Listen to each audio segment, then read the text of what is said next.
तो नमस्ते प्रिय विद्यार्थियों, आप सभी का बहुत बहुत स्वागत है। आप सब कैसे हैं?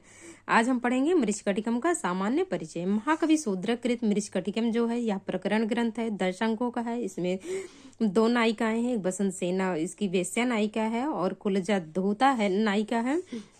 इसमें चारुदत्त और बसंत सेना के का प्रेम दर्शाया गया है। चलिए आगे हम देखते हैं। महाकवि शूद्रकृत मृच्छकटिकम संस्कृत नाट्य साहित्य में अपनी विलक्षणता के लिए विश्वविख्यात है। क्या यही प्रकरण ग्रंथ है मृच्छकटिकम? इस विलक्षणता का आधार इसके कथानक का वस्तुवादी स्वरूप है। यह 10 अंकों में निबद्ध है। नायक चारुदत्त एवं नायिका बसंत सेना है। इनकी प्रेम कथा वर्णित है। प्रथम अंक का नाम है अलंकार न्यास। अलंकार न्यास क्यों पढ़ा? क्योंकि ये बसंत सेना अपने गहने उतार करके चारुदत्त के घर में रख देती है।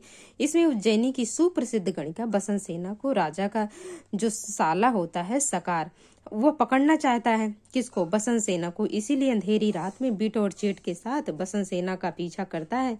बसंत सेना रात्रि का लाभ उठाती हुई रात्रि में उसे कुछ नजर नहीं आता जरुदत्त के घर में छिप जाती है तथा सकार के भय से अपने गहनों को चारुदत्त के घर में रख देती है। तब चारुदत्त मना भी करते हैं कि हमारे घर में, इस जर्जर घर में अपने गहने क्यों रख रही हो? तो बसंत सेना कहती हैं कि किसी मनुष्य का स्वभाव देखकर गहना रखा जाता है, ना कि उसका घर। द्वितीय अंक में होता है दूतकर संवाहक। दूतकर संवाहक जैसा कि नाम से इसमें संवाहक जो है जुआ खेलता है और जुए में सब कुछ हार जाता है, जिससे वह बहुत ही पिटता है सबसे माथुर से, सभी से, तो वह अंत में बौद्ध भिक्षु बन जाता है।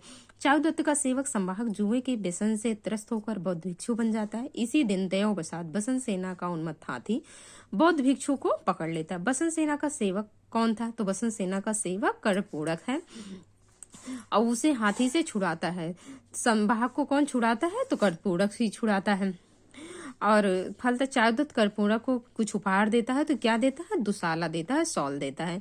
तृतीय अंग का नाम है संधि छेद, जिसमें संधि अर्थात सेंध लगाता है। कौन? सर्विलक। वैसे तो जाति से वह ब्राह्मण है, चोर नहीं है, लेकिन अपनी प्रेमिका को बचाने के लिए वह चोरी करता है। वह भी किसके घर में कर रहा है? चारुदत्त के घर में। बसंत सेना की दासी को दास्ता से मुक्त दिलाने हेतु चारुदत्त के घर में शेन लगाकर बसंत सेना के गहने चुरा लेता है, जिससे चारुदत्त को बहुत कष्ट होता है।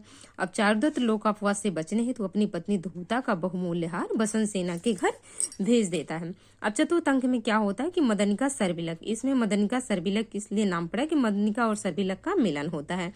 सर्विलक स्वर्णाभूषण लेकर जो बसंत सेना का गहना चुराया था उसमें सेंध काट करके अपनी प्रेमिका मदनिका के पास बसंत सेना के घर आता है। मदनिका अपनी मलकिन के गहने तुरंत पहचान लेती है और सर्विलक मदनिका के कहने पर वह मदनिका कहती भी है कि यह आपने उचित नहीं किया, उनके घर में चोरी किया।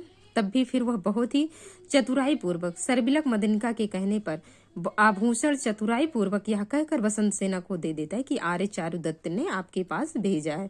उधर मैत्रेय जो चारुदत्त का विदूषक होता है, स्वर्ण आभूषणों के बदले रत्नबाला भी बसंत सेना के पास पहुंच जाती है। बसंत सेना मदनिका एवं सर्विलक के व्यवहार से प्रसन्न होकर मदनिका को सेवा मुक्त करके और बधू के रूप में उसे सर्विलक को सौंप देती है। इसमें दो प्रेम कथाएं, एक तो मदनिका सर्विलम के अंदर, मदनिका और सर्विलक के अंदर प्रेम कथा चल रही है और दूसरी चारुदत्त और बसंत सेना का। तो यह भी पूछ सकता है कि किस प्रकरण ग्रंथ में दो दो प्रेम कथाएं चलती हैं? तो हमारे मृच्छकटिकम में ही चलती हैं, एक चारुदत्त और बसंत सेना की, तो दूसरी तरफ सर्विलक और मदनिका की। पंचम अंक होता है दुर्दिन, जिसमें बसंत सेना वो राजा की जो चारुदत्त होता है उसको उसकी रत्नमाला वापस देने जाती है और बहुत ही भयंकर बारिश होती है। तो बसंत सेना कहती है कि जो प्रेम होता है उसमें कुछ बारिश या सर्दी गर्मी कुछ सहन नहीं होता। बसंत सेना बिट तथा चेटी के साथ चारुदत्त के घर पहुंचती है। तेज झंझावात के साथ वर्षा हो रही है। चारुदत्त पहले से ही उसकी प्रतीक्षा में बैठा था। बसंत सेना वहां पहुंचकर स्वर्ण आभूषण की प्राप्ति का सारा वृतांत चारुदत्त को सुनाती है तथा रात्रि में चारुदत्त के साथ विश्राम करती है। षष्ठ अंक में होता है प्रहरण विपर्य। इसमें बसंत सेना चारुदत्त से मिलने के लिए पूर्व निर्धारित पहले से ही सलाह होती है कि हम कहाँ मिलेंगे? पुष्परंडक उद्यान में, बगीचे में मिलेंगे। वहां जाना चाहती है चारुदत्त से मिलने के लिए, परंतु भ्रमवशात गलती से पास में खड़ी सकार की गाड़ी खड़ी थी और उसकी चारुदत्त की गाड़ी आई नहीं थी। और इधर कारागार से भागा हुआ गोपाल पुत्र जो आर्यक चारुदत्त के द्वारा भेजी गई बसंत सेना की गाड़ी में बैठ जाता है। रास्ते में रक्षक चंदनक एवं बीरक गाड़ी को तलाशी के लेने के लिए रोकते हैं। चंदनक आर्यक को पहचान लेता है, फिर भी आर्यक की रक्षा हेतु नीचे खड़े दूसरे सिपाही बीरक से झूठ बोलता है कि गाड़ी में बसंत सेना बैठी। इस प्रकार आर्यक की रक्षा करती आर्यक बच जाता है। सप्तम अंक में होता है आर्य का अपहरण। आर्यक पुष्करंडक उद्यान में पहुंचता है। चारुदत्त उसे बसंत सेना की गाड़ी से नीचे उतारने आता है, परंतु वहां आर्यक को देखकर वह उसकी कथा सुनकर उसे प्रेम पूर्वक विदा कर देता है। अष्टम अंक में है बसंत सेना मोचन।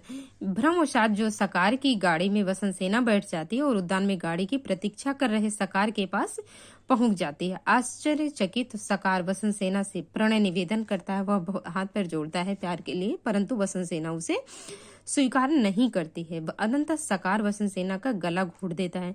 उसे मरा हुआ छोड़कर उसे सूखे पत्तों से ढककर अमृत समझकर भाग जाता है। भाग्यवशात पूर्व कथित जो बौद्ध भिक्षु संवाहक बसंत सेना को पहचान लेता और उठाकर बौद्ध विहार में लाता। वहां बसंत सेना पुनः स्वस्थ हो जाती है। तो देखिए, कहीं आप किसी की मदद करते हैं, कभी भी मदद करते हैं, तो भगवान आपकी मदद जरूर करेंगे।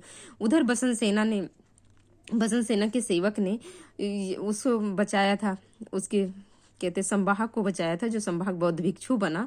और उसको जब सभी का और माथुर मार रहे थे, उसको बहुत मार रहे थे, तब भी बसंत सेना ने अपने कंगन दे करके उसे छुटकारा दिलाया था। तो वहां पे उस बसंत सेना ने मदद की और बसंत सेना आज मृत्यु के कागार में, मृत्यु के मुख में पहुंची हुई थी, तब वही बौद्ध भिक्षु संवाहक ही आकर के उसे बचाता है। नवम अंक में है व्यवहार।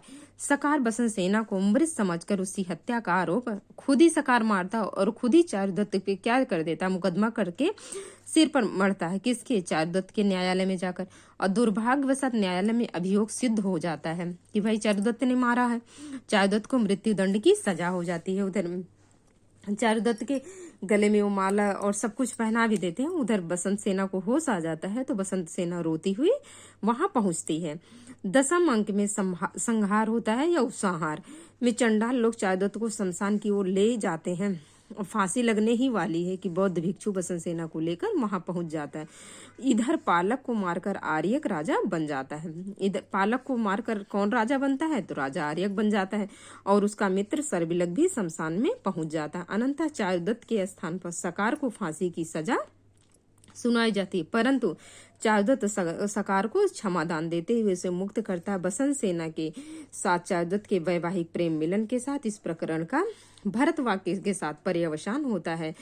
तब इसका नाटक का वैसे तो दुखांत होता है, लेकिन जो प्रकरण है या चाहे जितने भी नाटक हैं हमारे संस्कृत साहित्य में, उनका जो समापन होता है वह भरतवाक्य के साथ और सुखांत होता है। Thank you. नेक्स्ट वीडियो में मिलते हैं आपसे। अगर लगता है कि हाँ भाई आपके लिए कुछ मेहनत किया है तो लाइक सब्सक्राइब जरूर कीजिएगा।